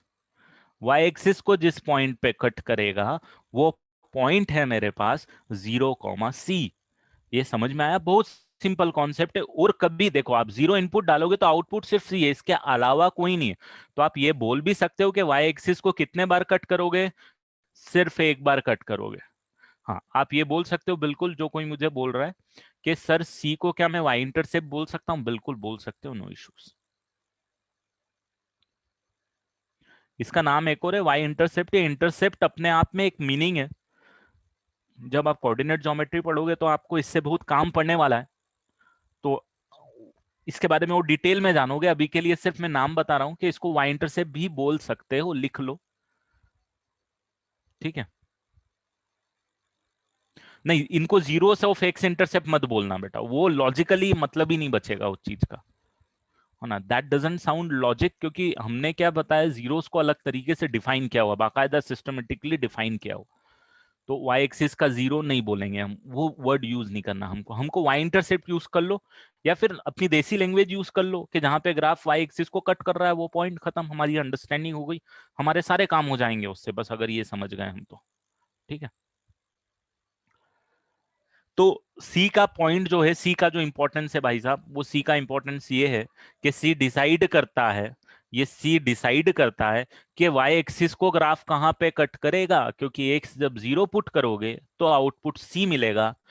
जैसे यहाँ पे जीरो आपने पुट किया, आउटपुट 6 मिला, क्योंकि कांस्टेंट 6 था। तो 0,6 पॉइंट डेफिनेटली वाई एक्सिस पे लाई करेगा, है ना। वाई एक्सिस पे लाई करेगा 0,6, क्योंकि एक्स कोऑर्डिनेट तो जीरो है। तो वाई एक्सिस को कहाँ पे कट करेगा ये डिसाइड करने वाला जो फैक्टर है वो सी वाला फैक्टर है। तो 0,c is a point where the graph is cutting the y axis. ठीक है, सिंपल कॉन्सेप्ट। एक दो एग्जांपल दे रहा हूं बेटा, एक दो एग्जांपल देके मेरे को जरा जरा फटाफट से बता देना कि सी की वैल्यू का सीन क्या चल रहा है ना। एक ग्राफ मैंने आपको दे दिया, चलो ये वाला ले लो। एक ग्राफ मैंने दे दिया, चलो ये वाला ले लो।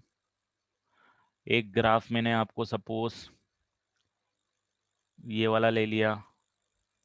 एक ग्राफ सपोज मैंने आपको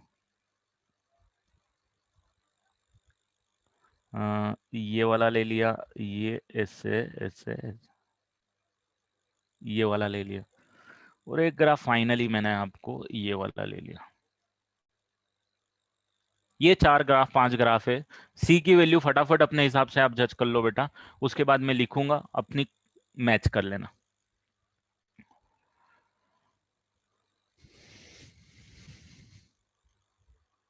ठीक है, 10-20 सेकंड दे रहा हूँ, फटाफट लिख ही लोगे, आपको पता ही है क्या पॉइंट इंपॉर्टेंट है उस केस में।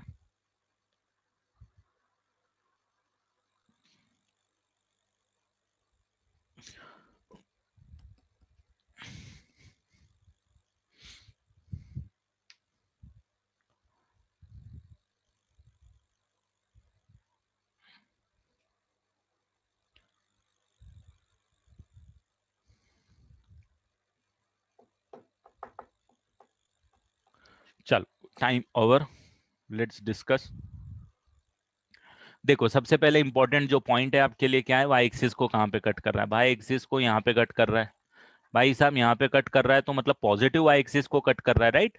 यहां से देखो यहाँ तक 0, इसके नीचे वाई एक्सिस नेगेटिव हो जाती है, इसके ऊपर वाई एक्सिस पॉजिटिव हो जाती है, तो यहाँ जो वाई कोऑर्डिनेट आने वाला है वो पॉजिटिव आने वाला है, जैसा इधर आया था कि भाई इस पॉइंट के ऊपर अगर आपके पास आ गई, इस पॉइंट के ऊपर आ गई तो पॉजिटिव हो जाएगा।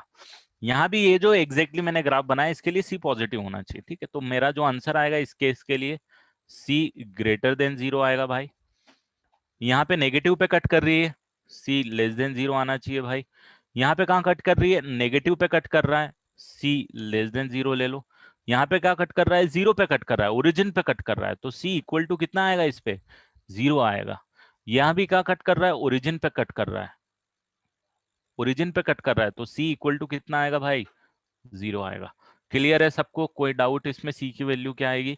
अब चलो ऐसा करो, आप मुझे यहाँ पे ए की वैल्यू और डी की वैल्यू के बारे में भी बताई दो, प्रैक्टिस हो जाएगी आपकी थोड़ी सी, कि ए की वैल्यू क्या चल रही है और डी की वैल्यू के बारे में आप मुझे यहाँ पे क्या बोल सकते हो। फर्स्ट वाला कॉनकेव डाउनवर्ड ए लेस देन 0, कॉनकेव डाउनवर्ड ए लेस देन 0। सेकेंड वाला, थर्ड वाला कॉनकेव अपवर्ड ए ग्रेटर देन 0, कॉनकेव अपवर्ड ए ग्रेटर देन 0। फोर्थ वाला कॉनकेव अपवर्ड ए ग्रेटर देन 0। करेक्ट है। डी के बारे में बता दो, कितनी बार कट कर रहा भाई, 2 बार कट कर रहा, ग्रेटर देन 0। कितनी बार कट कर रहा, 2 बार कट कर रहा, ग्रेटर देन 0। कितनी बार कट कर रहा है एक्स एक्सिस को, 2 बार कट कर रहा, डी इज ग्रेटर देन 0। भाई साहब कितनी बार कट कर रहा, 2 बार कट कर रहा, डी ग्रेटर देन 0। कितनी बार कट कर रहा भाई, एक बार टच करके निकल जा रहा है बस, एक बार टच करके निकल जा रहा है, और टच करके निकल रहा है तो डी इक्वल टू 0 बचोगे। क्लियर है, इसमें किसी को डाउट भाई अभी तक कि नहीं, आप ए के बारे में सीख गए, आप कैपिटल डी के बारे में सीख गए, आप सी के बारे में सीख गए, कि अब किसी ने एडीसी के बारे में पूछा तो एडीसी के बारे में अब आप बता दोगे इजिली मुझे।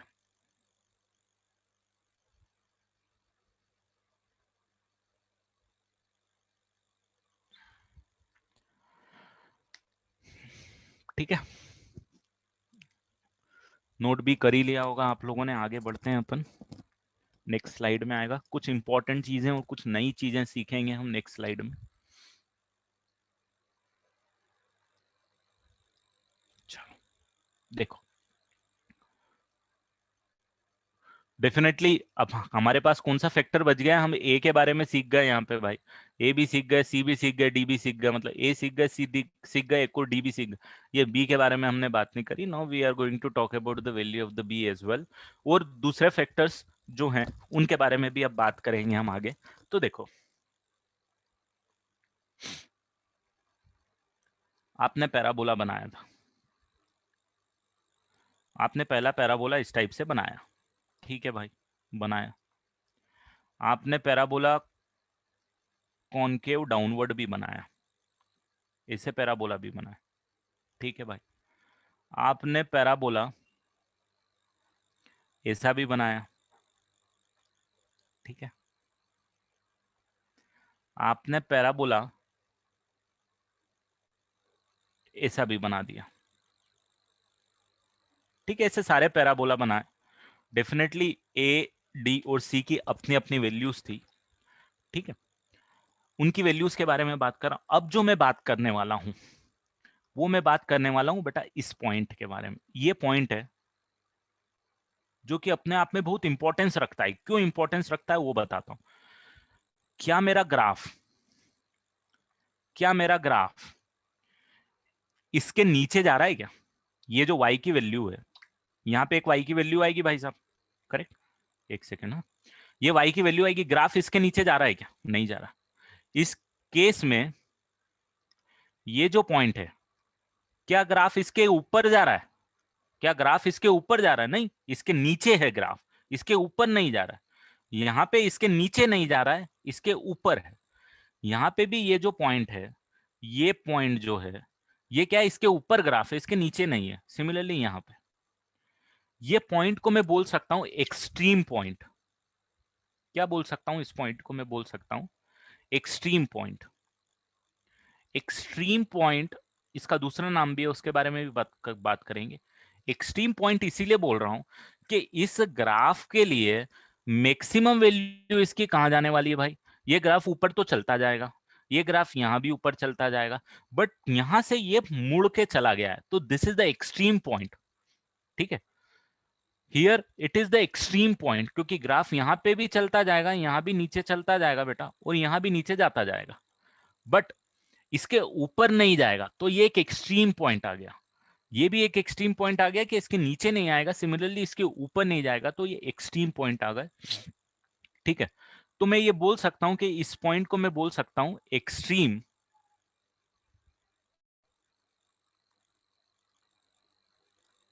Extreme low. करेक्ट बोल देता हूं लो, क्यों? क्योंकि भाई इससे नीचे नहीं जाना है। This is the minimum value. ध्यान देना, इस वर्ड को भी ध्यान देना। खैर वापस से मैं बताऊंगा, बट एक ध्यान देना, this is the minimum value of y। क्या इससे छोटी y की वैल्यू पॉसिबल है क्या यहाँ पे भाई? यहाँ जैसे नीचे आते जाते y डिक्रीज होता जाता है ना, माइनस इन्फिनिटी की तरफ जाता जाता है, तो minimum value of y is possible is this. तो भाई अगर इसको मैंने एक्सट्रीम लो नाम दिया था, इसको क्या नाम दूं? बताओ तो जरा, इसको क्या नाम दूं? एक्सट्रीम हाई दे दूं? चलेगा ना? हमारी अंडरस्टैंडिंग है यार, हम नाम दे रहे हैं, हमको अंडरस्टैंड होना चाहिए कि मैं एक्सट्रीम हाई बोलूंगा तो आपको समझ में आना चाहिए क्या चल रहा है। This is the extreme low and this is extreme high again।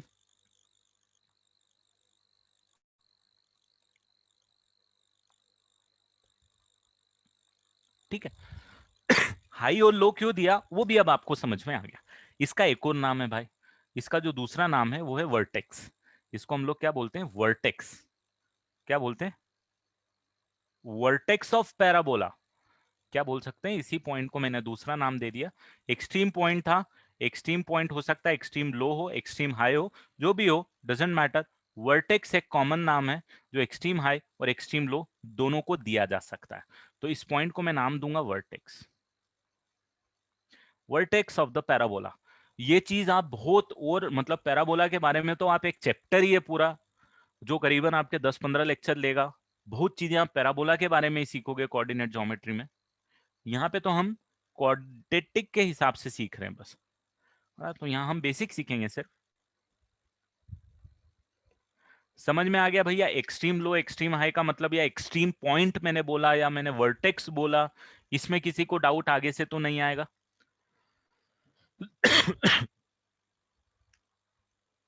ठीक है, नेक्स्ट इज भाई, ये ग्राफ तो हर एक केस में मैंने क्वाड्रेटिक का ही ग्राफ बनाया। X square plus b x plus c का ही ग्राफ है ना मेरे पास, है ना? डेफिनेटली एबीसी की वैल्यू इसके लिए अलग है, इसके लिए अलग है, इसके लिए अलग है, या इसके लिए अलग है। ठीक है, इसमें एक बहुत इंपॉर्टेंट पॉइंट, एक इंपॉर्टेंट चीज है कि ये जो एक्सट्रीम पॉइंट होता है ना, इसका कोऑर्डिनेट जो है, इसका कोऑर्डिनेट जो है वो हमेशा, वो एक्सट्रीम लो हो या एक्सट्रीम हाई हो, जो भी हो, इसका कोऑर्डिनेट होता है -b/2a, -d/4a। इसका कोऑर्डिनेट क्या होता है? -b/2a, -d/4a। अब वो ग्राफ ये हो ये हो, ये हो, ये हो, कुछ भी हो, doesn't matter. What matters is the coordinate will always be minus b by 2a comma minus d by 4a. Definitely b और a सबके लिए अलग अलग होंगे भाई, है ना. ये मत बोलना कि सारे कोऑर्डिनेट सेम कैसे होंगे, सेम नहीं होंगे.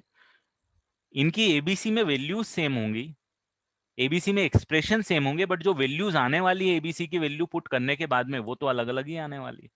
तो वर्टेक्स जो होता है पैराबोला का, उसका जो कोऑर्डिनेट होता है,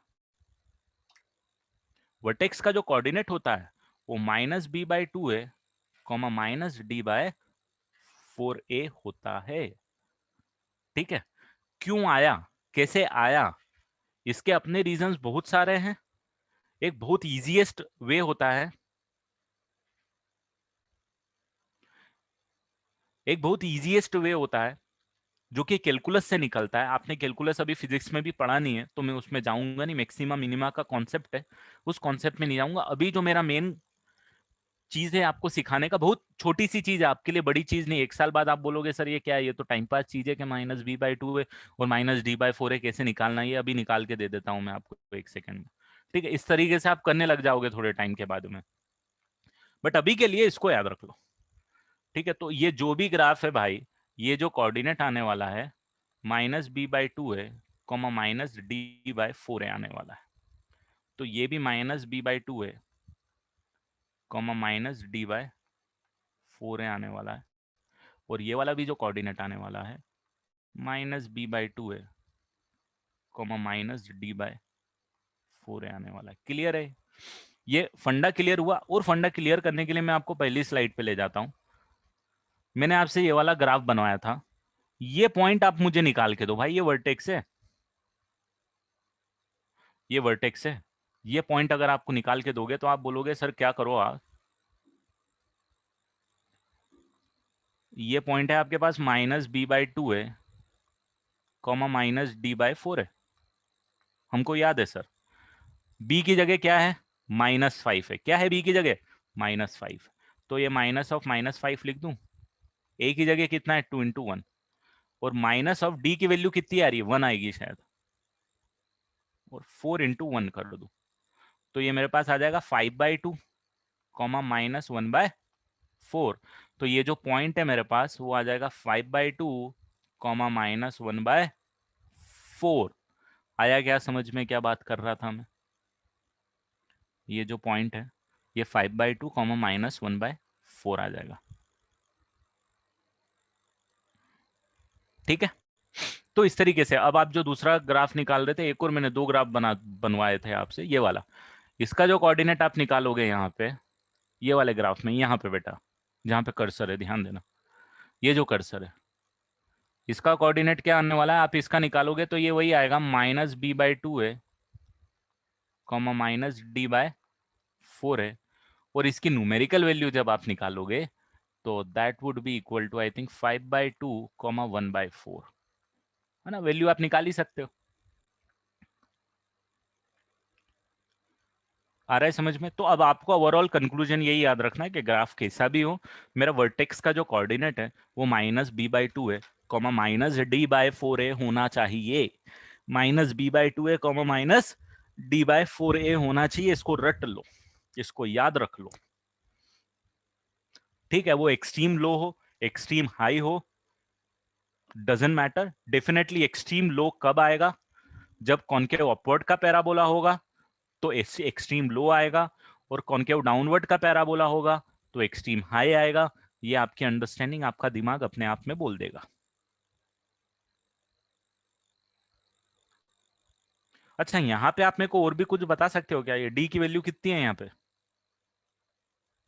इसमें डी की न्यूमेरिकल वैल्यू कितनी आ रही है, टच कर जीरो आ रही है राइट.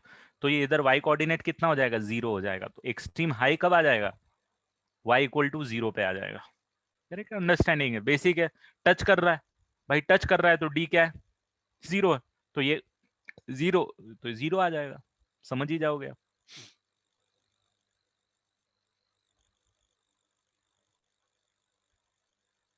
ठीक है. बढ़ू आगे, लिख लिया ये सारी चीजें बेटा.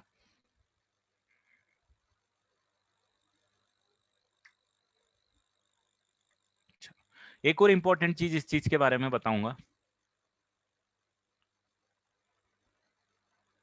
कि जब पैराबोला दो पॉइंट पे कट करता है, ये से दो पॉइंट पे कट करके निकल रहा है, ये पॉइंट है, ये पॉइंट है और ये पॉइंट है। तो ये पॉइंट अगर मैंने अल्फा कॉमा जीरो लिया है और ये पॉइंट बीटा कॉमा जीरो लिया है, और आपको पता है कि अल्फा प्लस बीटा की वैल्यू कितनी होती है, जरा बताओ तो मेरे को फटाफट। माइनस बी बाय होती है, पता है आपको? ठीक है, तो alpha plus beta by two की वैल्यू कितनी हो जाएगी?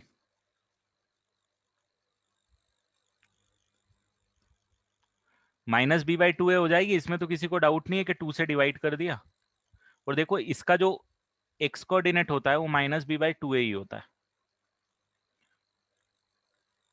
अभी मैंने जो आपको बोला कि याद रखना, वो माइनस बी बाई टू होता है। इसका मतलब ये होता है कि भाई साहब ये जो पॉइंट है,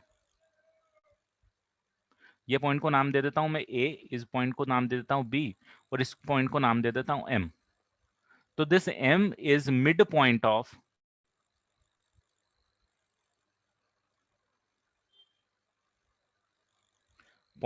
ए एंड बी।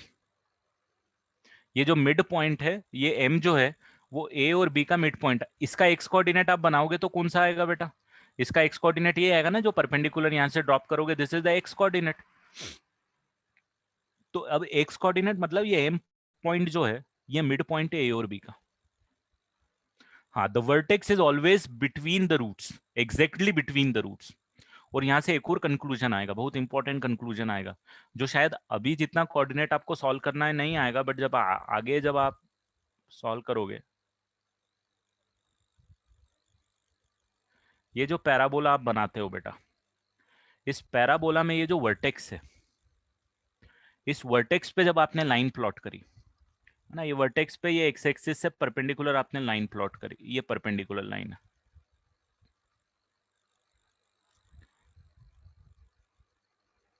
ना। ग्राफ जो है ना, ये इसका ग्राफ इसके अराउंड सिमेट्रिक होता है। मतलब यहाँ पे और ये दोनों, ये वाला कर्व और ये वाला, ये दोनों क्या है, इस लाइन के अराउंड सिमेट्रिक है। ठीक है, तो ये लाइन ऑफ सिमेट्री भी बोल सकते हो आप इसको। यूज नहीं है अभी के लिए, लिख लो आप, कंफ्यूज मत होना, ऐसा मत देखना क्या हो गया ये।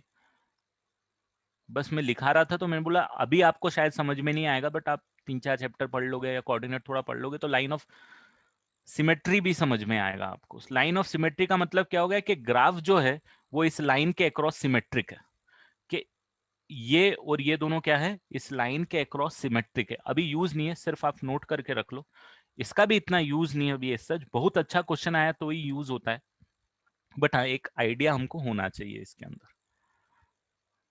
ठीक है, तो ये दोनों स्लाइड, इस स्लाइड पे मैं ज्यादा फोकस नहीं करूंगा, because this is not our concern right now. With time you will learn it, but अब लाइन ऑफ सिमेट्रिक आपको समझ में आनी चाहिए कि भाई मिड पॉइंट से जो लाइन जाएगी उसके अक्रॉस जो पैराबोला है सिमेट्रिक होता है। ठीक है, और ये पॉइंट डेफिनेटली सिमेट्रिक है, तो ये पॉइंट क्या होता है? इनफैक्ट सिमेट्रिक का मतलब क्या हुआ कि ये जो पॉइंट है यहाँ पे और ये जो पॉइंट है, इन दोनों का मिड पॉइंट ये आएगा। सिमिलरली ये जो पॉइंट है और इसी के करस्पॉन्डिंग जो पॉइंट होगा यहाँ पे, इन दोनों का मिड पॉइंट ही आएगा। This is called the line of symmetric, that's why it is called the line of symmetric. ठीक है, that is not our concern, कि इसको ज्यादा समझने की जरूरत नहीं है, इसका एप्लीकेशन भी अभी कुछ नहीं करने हैं हमको, जस्ट एक आइडिया मैंने आपको दे दिया। आपके लिए जो कंसर्न है वो ये है कि भाई ये जो कोऑर्डिनेट है, ये कोऑर्डिनेट आपको रटा हुआ होना चाहिए कि वर्टेक्स का मतलब क्या होता है, वर्टेक्स का कोऑर्डिनेट क्या होता है। क्लियर?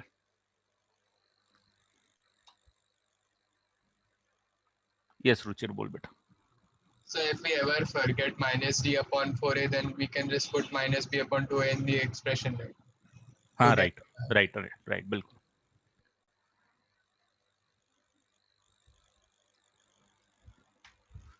ठीक है, इतना क्लियर है सबको? अब एक पार्ट बाकी है, अब मैं आऊंगा किसकी वैल्यू निकालने के लिए।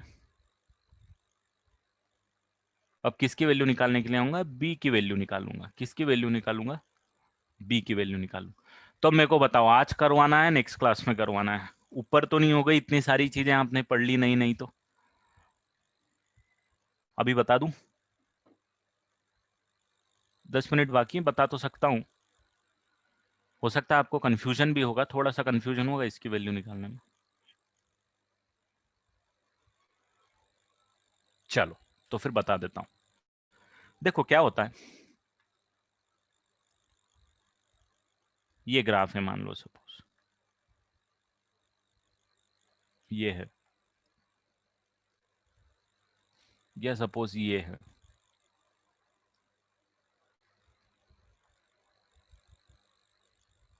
या सपोज ये है। ठीक है, ये 3 ग्राफ मैंने बनाए। ये जो पॉइंट है -b/2 है, कॉमा -d/4 आने वाला है, करेक्ट है, इसमें तो किसी को कोई डाउट नहीं। ये पॉइंट भी क्या आने वाला है,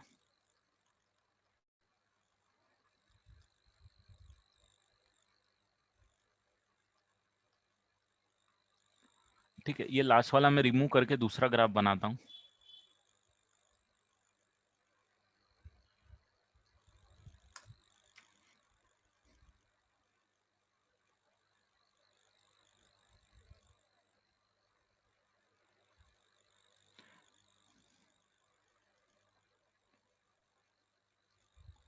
-b/2 है, कॉमा -d/, ये तो किसी को डाउट नहीं है। मुझे जरा ये बताओ कि भाई साहब ये जो पॉइंट है इसका एक्स कोऑर्डिनेट पॉजिटिव होगा कि नेगेटिव होगा?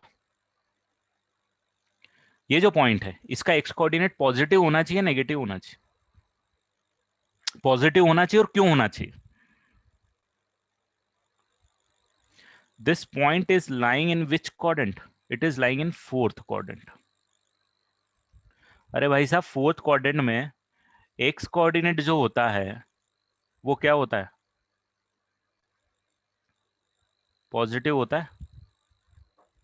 इसमें किसी को तो डाउट नहीं कि सर यहाँ पे जो भी एक्स की वैल्यू होगी पॉजिटिव आनी चाहिए। भैया यहाँ पे क्या आनी चाहिए? इसमें इस केस में क्या आनी चाहिए? पॉजिटिव आनी चाहिए या नेगेटिव आनी चाहिए? नेगेटिव आनी चाहिए, क्योंकि this point is now lying in which quadrant? This is lying in third quadrant. Third quadrant में क्या होता है?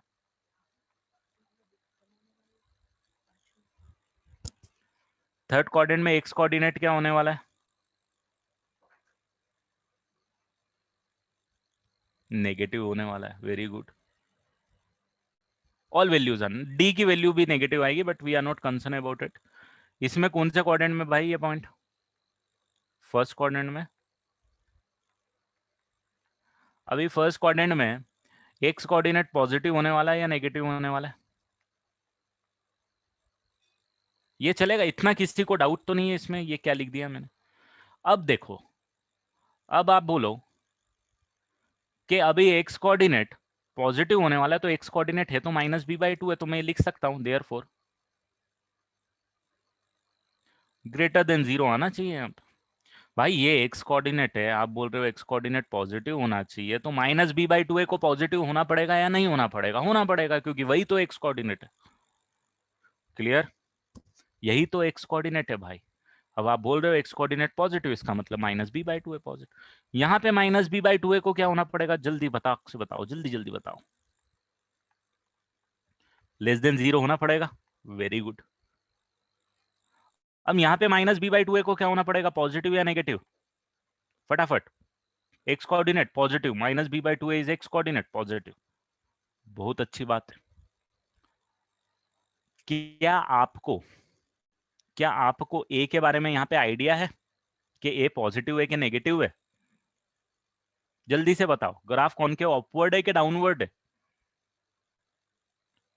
पॉजिटिव है। कौन के अपवर्ड है, तो भाई ये तो क्या है? Positive.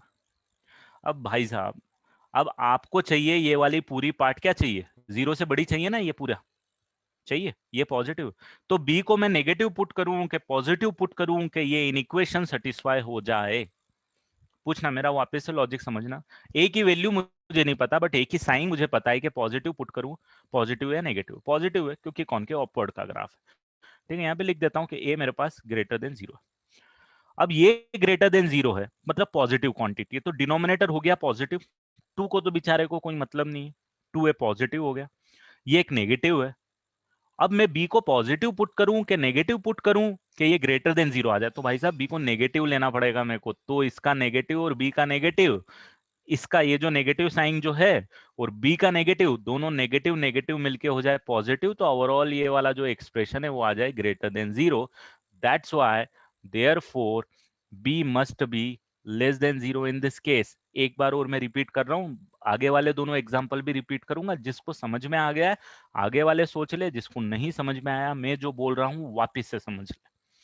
minus b by 2a is x coordinate, and you are sure that this x coordinate is positive because this point is lying in the fourth quadrant, and in the fourth quadrant x coordinate is always positive.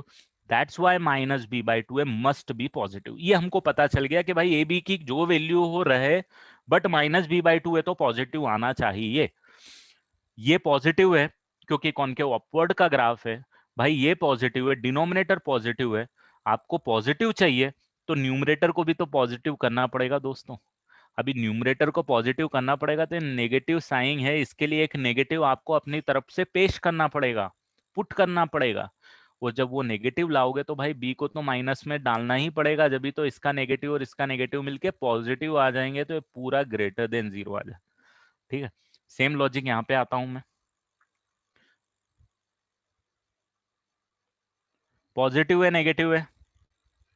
Positive है। क्यों positive है? कौन के upward का graph है भाई साहब। ठीक है, अब ये पॉजिटिव है और आपको चाहिए लेस देन 0। ध्यान देना, ये पूरा एक्सप्रेशन लेस देन 0 चाहिए। डिनोमिनेटर पॉजिटिव है, एक नेगेटिव साइन है, तो ओवरऑल आपको ये चाहिए नेगेटिव। और भाई साहब जब ये चाहिए नेगेटिव तो बी को क्या पुट करोगे? पॉजिटिव पुट करोगे कि नेगेटिव पुट करोगे कि नेगेटिव आ जाए पूरा एक्सप्रेशन? तो आप बी को पॉजिटिव पुट करोगे यार, राइट? क्योंकि ये पॉजिटिव, टू पॉजिटिव, ये तीनों पॉजिटिव और एक नेगेटिव साइन मिलके ओवरऑल इसको नेगेटिव बना दिया। लेस देन 0 सेटिस्फाई कर गया, आंसर आ गया। ठीक है, यहाँ पे मुझे बताओ ए नेगेटिव है कि ये पॉजिटिव है? ए यहाँ पे क्या है? Less than 0। तो ए मेरे पास क्या है भाई साहब? नेगेटिव है। और ओवरऑल आपको ये एक्सप्रेशन क्या चाहिए? पॉजिटिव चाहिए या नेगेटिव चाहिए? द एक्सप्रेशन पॉजिटिव चाहिए, राइट? ग्रेटर देन 0 चाहिए। ये नेगेटिव है, इसकी नेगेटिव और इसकी नेगेटिव, ये वाली नेगेटिव मिलके बन गया है पॉजिटिव।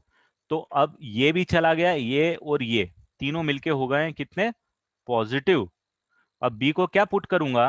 अब बी को क्या पुट करूं कि मेरे को पॉजिटिव ही मिले? तो भाई बी को तो पॉजिटिव ही पुट करना पड़ेगा।